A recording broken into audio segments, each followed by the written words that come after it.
कहानी कानों में कंगना। ये कहानी राजा राधिका रमन प्रसाद सिंह की कहानी है। कहानी। किरण, तुम्हारे कानों में क्या है? उसके कानों से चंचल लटखटाकर कहा कंगना। अरे, कानों में कंगना? सचमुच दो कंगन कानों को घेर कर बैठे थे। हाँ, तब कहाँ पहनूं? किरण अभी भोरी थी।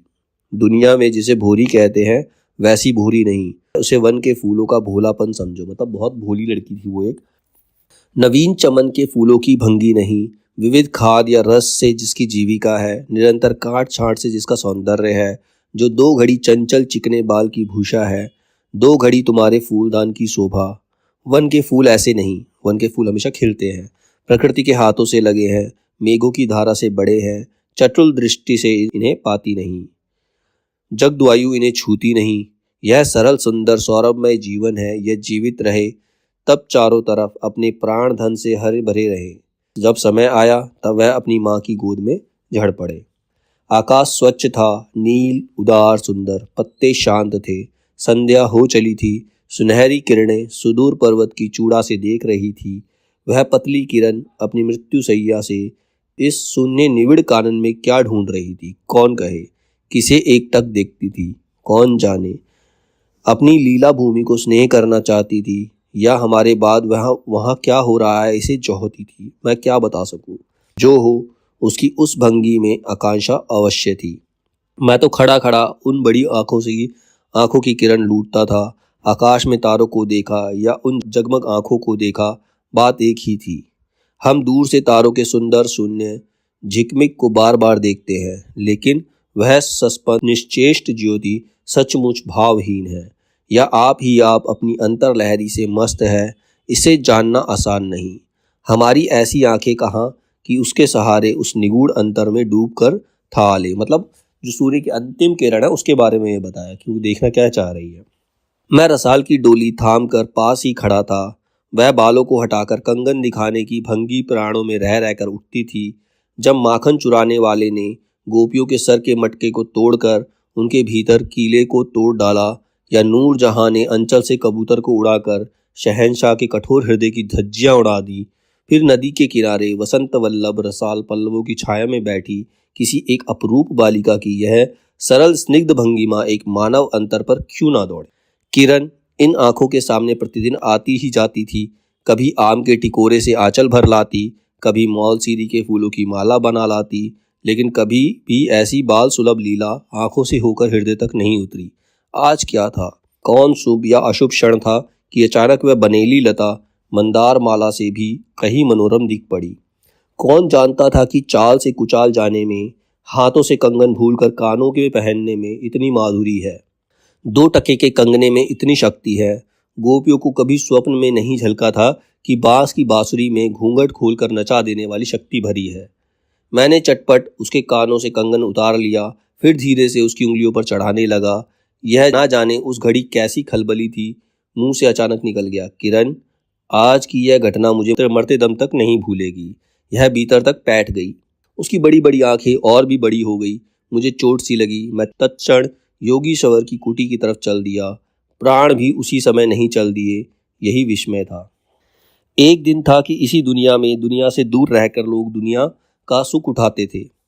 हरी चंदन के पल्लवों की छाया भूलोक पर कहाँ मिले, लेकिन किसी समय हमारे यहाँ भी ऐसे ही वन थे, जिनके वृक्षों के साए में घड़ी निवारने के लिए स्वर्ग से देवता भी उतर आते थे। जिस पंचवटी पर अनंत यौवन देखकर राम की आंखें भी खिल उठी थी, वहाँ के निवासियों ने कभी अमृतरु के फूलों की माला नहीं चाही, मंदाकिनी के छींटों की शीतलता नहीं ढूंढी, नंदो पवन का सानी कहीं वन भी नहीं था।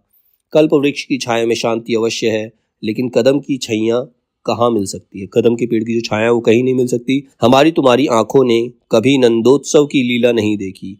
मतलब जो कृष्ण जी के टाइम पर बाबा नंद के यहाँ उत्सव होता था, उसकी लीला कभी नहीं देखी। लेकिन इसी भूतल पर एक दिन ऐसा ही उत्सव हो चुका है जिसको देख देख कर प्रकृति तथा रजनी 6 महीने तक ठगी रही। सत सत देवांगनाओं ने पारिजात के फूलों की वर्षा से नंदन कानन को उजाड़ डाला। समय ने सब कुछ पलट दिया। अब ऐसे वन नहीं है जहाँ कृष्ण गोलोक से उतरकर 2 घड़ी वंशी की टेर दे। ऐसे कुटीर नहीं हैं जिनके दर्शन से रामचंद्र का भी अंतर प्रसन्न हो, और ऐसे मुनीश नहीं जो धर्म धुरंधर धर्मराज को भी धर्म में शिक्षा दे। यदि एक दो भूले भटके हो भी, तब अभी तक उस पर दुनिया का पर्दा नहीं उठा। जगन माया की माया नहीं लगी, लेकिन वे कब तक बचे रहेंगे? लोक अपने यहाँ अलौकिक बातें कब तक होने देगा? भव सागर की जल तरंगों पर थिर होना कब संभव है? ऋषिकेश के पास एक सुंदर वन है, सुंदर नहीं अपरूप सुंदर है। वह प्रमोद वन के विलास निकुंजों जैसा सुंदर नहीं, वरंच चित्रकूट या पंचवटी की महिमा से मंडित है। वहाँ चिकनी चांदनी में बैठकर कनक घुंघरू की इच्छा नहीं होती, वरंच प्राणों में एक ऐसी आवेश धारा उठती है जो कभी अनंत साधनाओं के कूल पर पहुंचाती है, कभी जीव जगत के एक एक तत्व से दौड़कर मिलती है। गंगा की अनंत गरिमा, वन की निविड़ योग निद्रा वहीं देख पड़ेगी। कौन कहे वहां जाकर ये चंचल चित्त क्या चाहता है? गंभीर अलौकिक आनंद या शांत सुंदर मरण? इसी वन में एक कुटी बनाकर योगीश्वर रहते थे। योगीश्वर योगीश्वर ही थे। यद्यपि वह भूतल पर ही रहते थे, तथापि उन्हें इस लोक का जीव कहना यथार्थ नहीं था। उनकी चित्तवृत्ति सरस्वती के श्री चरणों में थी या ब्रह्मलोक की अनंत शांति में लिपटी थी। वह बालिका स्वर्ग से एक रश्मि उतरकर एक घने जंगल में उजेला करती फिरती थी। वह अलौकिक मायाबद्ध जीवन नहीं था।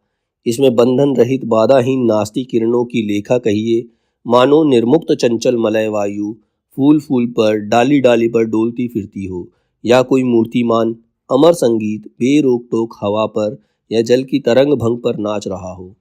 मैं भी वहाँ इस लोक का प्रतिनिधि था। मैं ही उनकी इस अलौकिक स्थिति से, इस जटिल मर्त्य राज से खींच लाता था।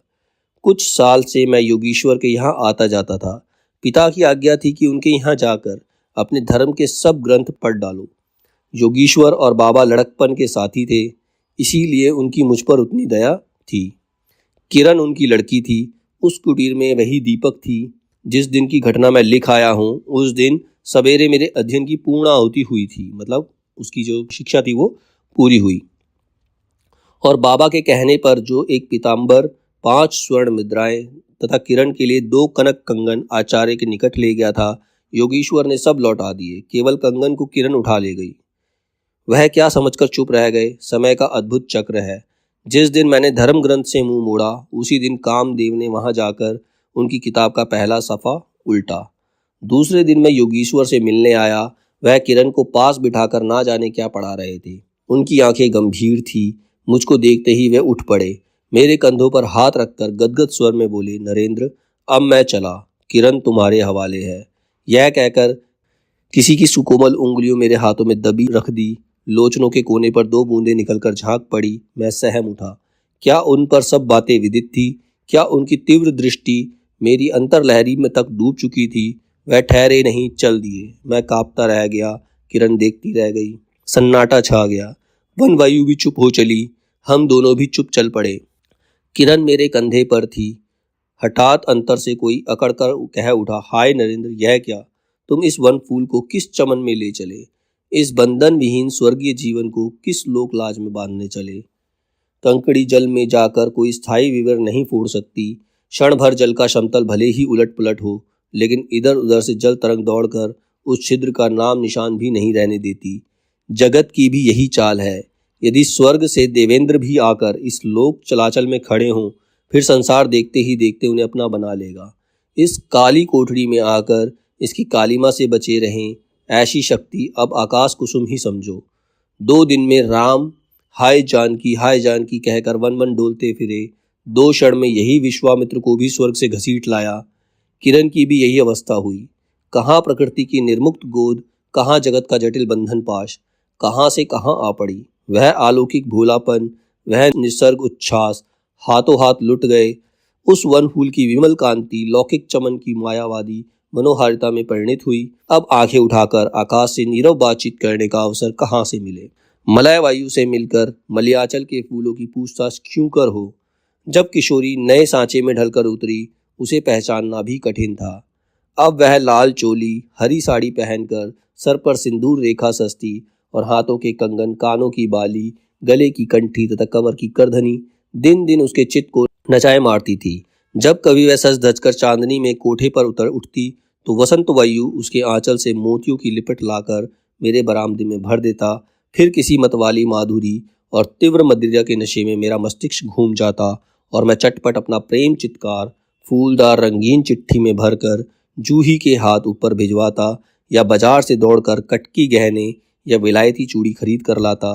लेकिन जो हो, अब भी कभी कभी उसके प्रफुल्ल वदन पर उस आलोक आलोक की छटा पूर्व जन्म की सुख स्मृति चली आती थी और आंखें उसी जीवंत सुंदर झिकमिक का नाच दिखाती थी जब अंतर प्रसन्न था। फिर बाहरी चेष्टा पर प्रतिबिंब क्यों ना पड़े। यूं ही 1-2 साल मुरादाबाद में कट गए। एक दिन मोना मोहन के यहाँ नाच देखने गया। वही किन्नरी सी आंखें मिली क्या लीन हो गई। नवीन यौवन, कोकिल कंठा, चतुर चंचल चेष्टा और मायावी चमक, अब चित्त को चलाने के लिए और क्या चाहिए। किन्नरी सचमुच किन्नरी ही थी, नाचने वाली नहीं, नचाने वाली थी। पहली बार देखकर उसे इस लोक की सुंदरी समझना दुस्तर था। एक लपट जो लगती कि नशा सी चढ़ जाती। यारों ने मुझे और भी चढ़ा दिया। आंखें मिलती मिलती मिल गई, हृदय को भी साथ साथ घसीट ले गई। फिर क्या था, इतने दिनों की धर्म शिक्षा, सतवत्सर की पूज्य लक्ष्मी, बाप दादू की कुल प्रतिष्ठा, पत्नी से पवित्र प्रेम, एक एक करके उस प्रत्यप्त वासना कुंड में भस्म होने लगे। अग्नि और भी बढ़ती गई। किन्नरी की चिकनी दृष्टि, चिकनी बातें घी बरसाती रही। घर बार सब जल उठा। मैं भी निरंतर जलने लगा, लेकिन ज्यों त्यों जलता गया, जलने की इच्छा जलाती रही। 5 महीने कट गए, नशा उतरा नहीं। बनारसी साड़ी, पारसी जैकेट, मोती का हार, कटकी कर्णफूल, सब कुछ लाकर उस मायाकारी के अलग रंजित चरणों पर रखे। किरण हेमंत की मालिनी बनी थी, जिस पर एक फूल नहीं, एक पल्लव नहीं। घर की वधू क्या करती? जो अनंत सूत्र से बंधा था, जो अनंत जीवन का संगी था, वही हाथों हाथ पराये के हाथ बिक गया। फिर ये तो 2 दिन की चकमकी खिलौने थे, इन्हें शरीर बदलते क्या देर लगेगी।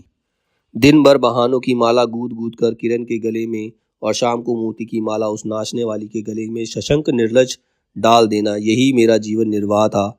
एक दिन सारी बातें खुल गई। किरण पछाड़ खाकर भूमि पर जा पड़ी। उसकी आंखों में आंसू ना थे, मेरी आंखों में दया ना थी। बरसात की रात थी, रिमझिम बूंदों की झड़ी थी। चांदनी मेघों से आंख मुंदोवल खेल रही थी। बिजली काले कपाट से बार बार झांकती थी, किसे चंचला देखती थी, तथा बादल किस मरोड़ में रह रहकर चिल्लाते थे। इन्हें सोचने का मुझे अवसर नहीं था।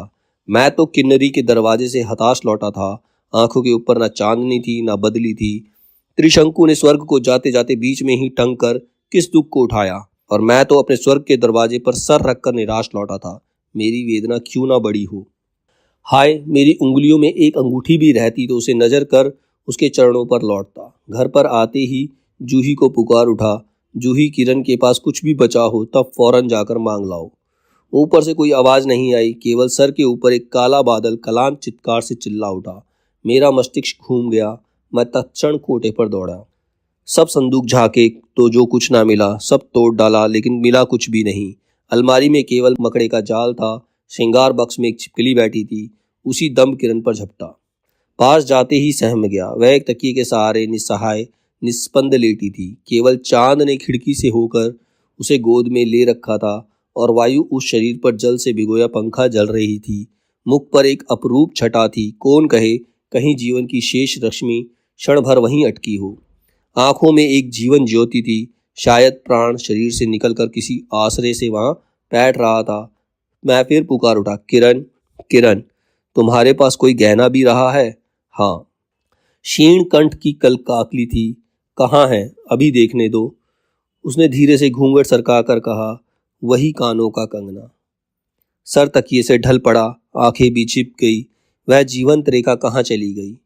क्या इतने के लिए ही अब तक ठहरी थी? आंखें मुझ पर जा पड़ी। वही कंगन थे, वैसे ही कानों को घेर कर बैठे थे। मेरी स्मृति तड़ित वेग से नाच उठी। दुष्यंत ने अंगूठी पहचान ली। भूली शकुंतला उस पल याद आई। लेकिन दुष्यंत सौभाग्यशाली थे, चक्रवर्ती राजा थे। अपनी प्राण प्रिया को आकाश पताल छानकर ढूंढ निकाला। मेरी किरण तो इस भूतल पर ना थी कि किसी तरह प्राण देकर भी पता पाता।